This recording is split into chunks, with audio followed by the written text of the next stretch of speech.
السلام علیکم ورحمۃ اللہ وبرکاتہ نحمدہ ونصلی علی رسولہ الکریم اما بعد اعوذ باللہ من الشیطان الرجیم بسم اللہ الرحمن الرحیم ایاک نعبد و ایاک نستعین۔ جناب صدر، مشفق اساتذہ اکرام اور میرے عزیز ساتھیوں، آج میں جس موضوع کے تحت لب کشائی کی جسارت کر رہا ہوں وہ ہے تعلیم سکھاتی ہے جینے کا سلیقہ۔ فانوس بن کر جس کی حفاظت ہوا کرے، فانوس بن کر جس کی حفاظت ہوا کرے، وہ شمع کیا بجھے جسے روشن خدا کرے۔ جناب صدر، اللہ تعالیٰ کی طرف سے پہلی وحی بھی اقرا پڑھ کے نام سے نازل ہوئی، پڑھ اس رب کے نام سے جس نے تجھے پیدا کیا۔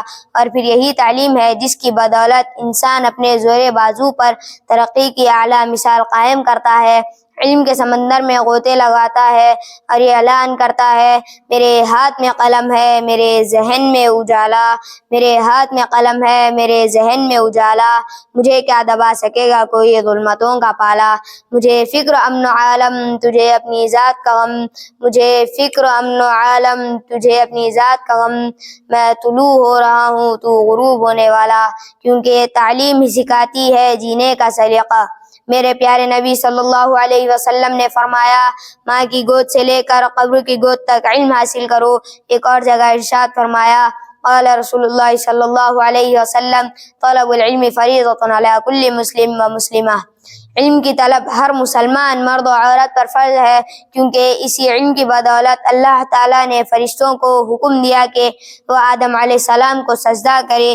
اسی علم کی بدولت اللہ تعالیٰ نے انسان کو فرشتوں پر فضیلت بخشی۔ جی ہاں جناب صدر، جی ہاں، آسمانی صحیفوں سے لے کر قرآن پاک تک، غار حرا کے چراغ سے لے کر کوہ نور کی تجلی تک، علم و دانش کی صدا پکار پکار کر کہہ رہی ہے کہ تعلیم ہی سکھاتی ہے جینے کا سلیقہ۔ وقت کی نزاکت کا ادراک رکھتے ہوئے میں اپنی تقریر کا اختتام اس شعر سے کرنا چاہوں گا کہ یوں زمیں پر بیٹھ کر آسماں کیوں دیکھتا ہے، یوں زمیں پر بیٹھ کر آسماں کیوں دیکھتا ہے، پنکھوں کو کھول زمانہ صرف تیری اڑان دیکھتا ہے۔ آخر میں اللہ تعالیٰ سے یہ دعا گو ہوں کہ ہم سب کو اسلامی تعلیم سیکھنے اور سکھانے کی توفیق عطا فرمائے، آمین۔ وآخر دعوانا ان الحمد للہ رب العالمین۔ والسلام علیکم ورحمۃ اللہ وبرکاتہ۔